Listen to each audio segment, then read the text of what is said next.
Quinto domingo del tiempo de Cuaresma. Lectura del Santo Evangelio según San Juan, capítulo 8, versículos del 1 al 11.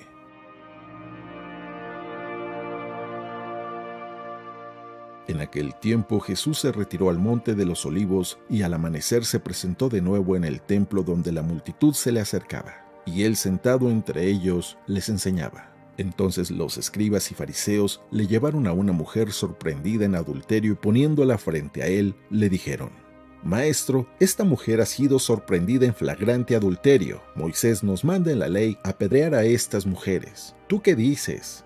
Le preguntaban esto para ponerle una trampa y poder acusarlo. Pero Jesús se agachó y se puso a escribir en el suelo con el dedo. Como insistían en su pregunta, se incorporó y les dijo: Aquel de ustedes que no tenga pecado, que le tire la primera piedra. Se volvió a agachar y siguió escribiendo en el suelo. Al oír aquellas palabras, los acusadores comenzaron a escabullirse uno tras otro, empezando por los más viejos hasta que dejaron solos a Jesús y a la mujer que estaba de pie junto a él. Entonces Jesús se enderezó y le preguntó: Mujer, ¿dónde están los que te acusaban? ¿Nadie te ha condenado? Ella le contestó: Nadie, Señor. Y Jesús le dijo: Tampoco yo te condeno. Vete y ya no vuelvas a pecar. Palabra del Señor.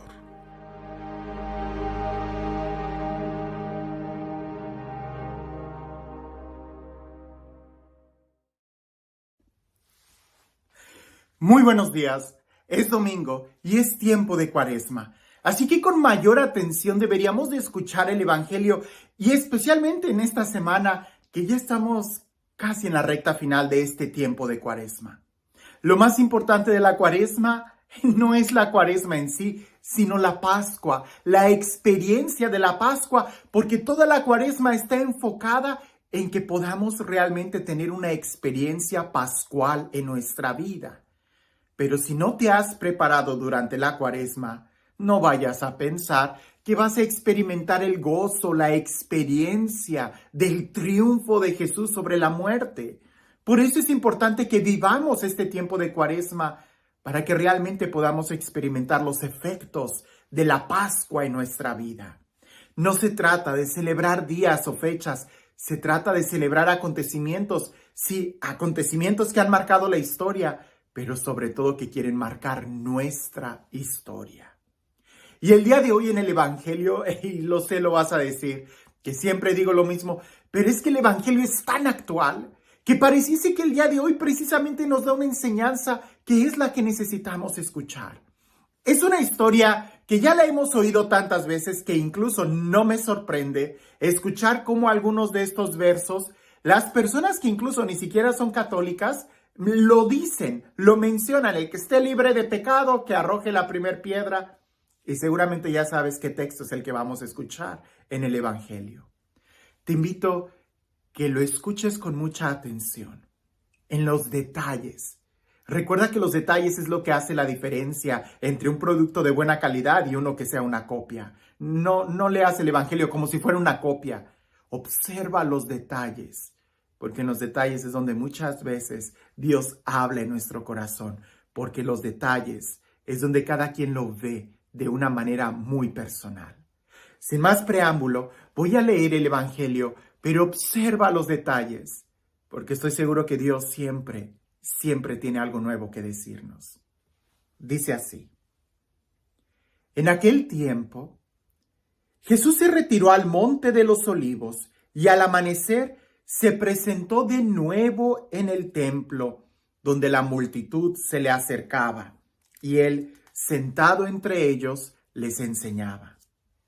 Entonces los escribas y los fariseos le llevaron a una mujer sorprendida en adulterio, y poniéndola frente a él, le dijeron: Maestro, esta mujer ha sido sorprendida en flagrante adulterio. Moisés nos manda en la ley apedrear a estas mujeres. ¿Tú qué dices? Le preguntaban esto para ponerle una trampa y poder acusarlo. Pero Jesús se agachó y se puso a escribir en el suelo con el dedo. Como insistían en su pregunta, se incorporó y les dijo: Aquel de ustedes que no tenga pecado, que le tire la primer piedra. Se volvió a agachar y siguió escribiendo en el suelo. Al oír aquellas palabras, los acusadores comenzaron a escabullirse uno tras otro, empezando por los más viejos, hasta que quedaron solo Jesús y la mujer, que estaba de pie junto a él. Entonces Jesús se enderezó y le preguntó: Mujer, ¿dónde están los que te acusaban? ¿Nadie te ha condenado? Ella le contestó: Nadie, Señor. Y Jesús le dijo: Tampoco yo te condeno. Vete y ya no vuelvas a pecar. Es una historia muy bella, me gusta. Tiene mucho significado y quiero que te detengas o que me acompañes a ir como que desmenuzándola y tratando de ver parte por parte. En este evangelio, al igual que en otros evangelios donde hablan de que ponen a Jesús una prueba, subrayan la acción de que Jesús estaba en oración o venía de orar. Y es que efectivamente nuestras batallas nosotros las ganamos antes de que sucedan. ¿Cuándo? Cuando oramos. Si tú empiezas tu día en oración, si tu relación con Dios es sólida, tienes quien pelee tus batallas, Dios. Él va a pelear por ti y tú vas a salir victorioso. Pero en cambio, si no has orado, si no tienes paz en tu corazón, si no tienes amor, si no lo tienes a Él, y cuando viene la prueba, la tentación, pues seguramente vas a caer, vas a enojarte, vas a estallar. ¿Por qué? Pues porque Dios no estaba contigo. Recuerda esta frase porque es muy importante. Jesús oraba en la madrugada. Él buscaba su relación con el Padre. Y ahí es donde Él ganaba todas sus victorias, al igual que tú y yo. Si queremos ganar en cada problema que nosotros enfrentemos en nuestra vida, tenemos que ganarlos antes de que sucedan. Como me decía una hermana: Padre, es que mis hijos hacen que yo pierda la paciencia. Y le digo: hermana, no se puede perder lo que nunca has tenido. Si tú tuvieses paciencia en tu corazón, la vivirías, estarías en paz.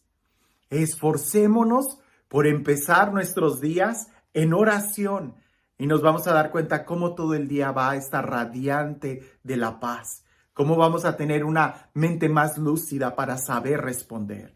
Jesús está orando y después de la oración, Él baja y hace lo que siempre hacía: enseñar. Estaba sentado en el templo enseñando. ¿Y qué era lo que Jesús estaría predicando? Pues seguramente lo contrario a lo que estos fariseos querían ponerle una prueba. Jesús estaría predicando que Dios es amor, que Dios es misericordia. Estaría quizás enseñando la parábola del hijo pródigo. Estaría hablando, no lo sé, algo que a Dios hay que dirigirnos a Él como Padre. Y le presentan a esta mujer que fue cachada en fragante adulterio. Y los escribas y fariseos, gente que sabía muy bien la ley, le dicen: hemos encontrado a esta mujer en fragante adulterio. ¿Qué significa esto? Fragante adulterio. Que la cacharon en el mero acto del adulterio. No cuando ella pretendía ir a cometer adulterio o no cuando ella se dirigía a cometer adulterio, sino en el mismo acto del adulterio. Y para cometer adulterio, ¿cuántas personas necesitas? Pues le presentan nada más a la mujer. Y luego todavía le dicen a Jesús: hemos encontrado a esta mujer en fragante adulterio y la ley de Moisés nos manda apedrear a estas mujeres. Número 1, eso no decía la ley.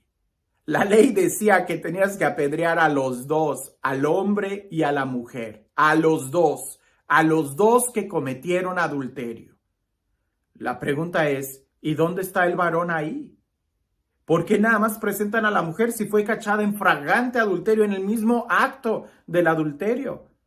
¿No será que quizás ahí estaba también el cómplice? ¿No será que el cómplice le echó toda la culpa a la mujer y diciendo: es que ella me engañó, me coqueteó, me miró, me insinuó y pues aquí está ella es la culpable? Esto no decía la ley de Moisés. La ley de Moisés decía, si los dos son cachados cometiendo adulterio, los dos tienen que morir.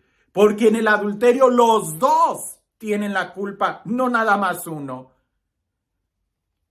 Pero usualmente a veces nosotros así estamos como ellos, modificando la palabra de Dios y tratando de adaptarla para nada más echarle la culpa a alguien o adaptarla a nuestra conveniencia. Es que Dios me ama, es que la palabra de Dios dice que Él es misericordioso conmigo, pero cuando se trata de juzgar al hermano, o sea, ahí sí que le caiga toda la ley. Ahora, hay una acción de Jesús que cuando Él escucha esto, se pone a escribir. Más adelante voy a dar unas de las explicaciones de por qué se pone a escribir o qué es lo que posiblemente estaría escribiendo. Pero a mí me gusta mucho ese gesto, meditar en ese gesto, porque Jesús era tan humano como tú y como yo. Claro, no cometió pecado, pero era humano, tenía nuestra sangre, nuestra carne, que tendría también un temperamento. Y cuando le presentan eso, seguramente Jesús, que conocía la ley, que conocía la palabra de Dios y que conocía los corazones, seguramente empezó a subir el termómetro interior de Jesús, que es mejor no contestar y tratar de distraerse un poco escribiendo algo en el suelo. La gente se empieza a impacientar y le vuelve a preguntar, y entonces Jesús se levanta y les dice: el que esté libre de pecado, arroje la primer piedra. ¿Por qué Jesús se puso a escribir y no les dijo luego?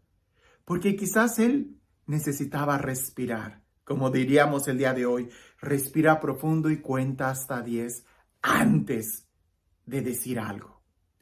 Porque a veces cuando nosotros soltamos las cosas, cuando reaccionamos, no pensamos. Y hay que tratar de detenernos un momento y decir, ¿estoy reaccionando o realmente estoy diciendo lo que quiero decir? La mayoría de las veces cuando reaccionamos nos damos cuenta que cometimos un error y después tratamos de justificar ese error. Jesús no reacciona, se pone a escribir. Quizás nosotros también deberíamos de hacer lo mismo cuando se nos pone una prueba, una tentación, un problema. Cuando a los padres de familia yo les digo, cuando te das cuenta que tu hijo reprobó las clases, que hizo esto, que rompió aquello, detente, métete a bañar. Sal, haz ejercicio. A las mujeres pónganse a cocinar, hagan algo. Y ya después siéntense y platiquen con sus hijos. No reacciones. Jesús no reaccionó. Él más bien tomó su tiempo. Ahora se levantó y dijo: el que esté libre de pecado, arroje la primer piedra. Y ahí algunos escrituristas, maestros de la Sagrada Escritura, han comentado que lo que quizás Jesús estaba escribiendo, la primera vez escribió la lista de los nombres de los que estarían ahí. Por ejemplo, no lo sé, Juan, Pedro, Santiago, Bartolomé, Nicodemo, no lo sé, estaría escribiendo los nombres de los que estarían ahí. Se levanta y dice: el que esté libre de pecado, arroje la primer piedra. Y yo me imagino que a lo mejor ahí estarían todos agarrando piedras y Jesús sigue escribiendo. Y dice el Evangelio que Jesús siguió escribiendo y entonces empezaron a retirar, empezando por los más viejos. Quizás en el orden que Jesús estaba escribiendo los nombres era por edad. Y frente a cada nombre, algunos dicen que estaría poniendo algunas palabras que les ayudarían a recordar sus pecados. De ahí que cuando fulano de tal ve su nombre y ve a sus pecados, suelta las piedras y se va. Cuando nosotros acusamos a alguien, ¿de qué se trata? ¿De querer hacer una masacre? Cuando nosotros vamos y peleamos, ¿de qué se trata? ¿De querer hacer una guerra? ¿De querer lastimarnos? Jesús dice: el que esté libre de pecado, arroje la primer piedra. Todos hemos cometido errores en nuestras vidas. Todos. ¿Quién está libre de pecado? Y los que están libres de pecado quizás no se van a atrever a arrojar una piedra. ¿Por qué? Porque tienen compasión, porque tienen amor. Ahora, cuando todos se van, solamente queda la mujer y Jesús. Jesús se incorpora y le pregunta a la mujer: ¿dónde están los que te acusan? Cuando nosotros permanecemos en la presencia de Dios, nuestros enemigos huyen. La mujer pudo haber huido, pudo haber corrido una vez que ya no estaban los que la estaban sujetando. pero ella permaneció en la presencia de Jesús. Cuando nosotros permanecemos en la presencia de Jesús, hasta las tentaciones huyen, se van. Ella le dice, nadie, Señor, nadie me acusa, todo el mundo se ha ido. Y esas palabras tan tiernas de Jesús, que no hay que separarlas, están en una sola frase. Tampoco yo te condeno, vete y no vuelvas a pecar. No vuelvas a pecar. Porque a veces nada más nos quedamos con la idea de Jesús, ay, Él no me condena, Él no me condena. Pero también te dice, no vuelvas a pecar. ¿Por qué? Porque de nada serviría el amor de Dios y la misericordia de Dios si nosotros seguimos pecando. Tenemos realmente que esforzarnos en vivir en el amor, en mejorar día con día, en acercarnos a Él. ¿Por qué? Porque el amor solamente se responde con amor. Y la mujer, al recibir el amor de Jesús, al recibir la protección de Jesús, solamente le va a responder con amor. No se puede de otra manera. De ahí que nosotros en este evangelio podemos ver muy claramente lo que pudiera ser el prototipo de nuestro día. Si no nos levantamos en oración, si no estamos en comunión con Dios, si no nos esforzamos por acercarnos más a Dios, ten la seguridad que vas a perder en tus batallas. Vas a perder cada combate que tengas. Pero si estamos en oración, saldremos victoriosos. No reacciones, sino más bien trata de pensar, trata de tomarte tu tiempo para saber realmente qué es lo mejor. Y lo segundo, que creo que es muy importante, si todos nosotros hemos cometido pecado, entonces todos nosotros también tenemos que mejorar, acercarnos a Jesús y tratar de dejar el pecado. Y cuando digo tratar, implica realmente tratar, esforzarnos por vivir en la presencia de Jesús. Y este Dios, el Dios del amor, el Dios de la paz, el Dios de la vida, el Dios que hace nuevas todas las cosas, el Dios que nos perdona y que nos invita a vivir en Él, a vivir en el estado de gracia, a vivir en la verdadera felicidad. Que sea Él quien el día de hoy te bendiga. En el nombre del Padre, del Hijo y del Espíritu Santo. A ver si me logro explicar. La primera vez que yo fui a la Basílica de Guadalupe en la Ciudad de México, lo único que yo podía ver era toda la gente que iba, el ruido que había ahí, ¿verdad? Los que entraban de rodillas, los que entraban con las estatuas, toda la multitud. Me impresionó todo lo que estaba sucediendo, la gente que se movía, las peregrinaciones, los danzantes. Yo no paraba de ver todo el movimiento que había. La segunda vez que fui, logré ver la imagen. Me concentré en la imagen y todo lo demás se fue como apagando. Había gente, había peregrinaciones, pero ya no las veía. Yo veía la imagen de Nuestra Señora de Guadalupe. La tercera vez que fui, había gente, había peregrinaciones. Ahí estaba la imagen, pero fue hasta la tercera vez que pude llegar y cerrar los ojos y darme cuenta de lo que estaba sucediendo en mi interior al estar ahí. Creo que lo mismo me sucedió cuando leí en esta ocasión el Evangelio. La primera vez veía todo el movimiento, veía los fariseos, las piedras casi volar por el aire, la mujer llorando con el maquillaje o el rímel todo corrido. Yo veía todo el movimiento que había ahí. La segunda vez que leí el Evangelio, contemplé a Jesús en su serenidad, en su paz exteriormente. Me imaginé esa imagen de Jesús lleno de amor y de fortaleza interior. Pero fue hasta la tercera vez que leí ese Evangelio que pude contemplar mi corazón y darme cuenta que era yo el que estaba ahí y lo que Jesús me decía a mí. Te invito a que también te acerques más a Jesús y que te des cuenta el día de hoy lo que sucede en tu interior cuando estamos en la presencia de Jesús. Que tengas un excelente día.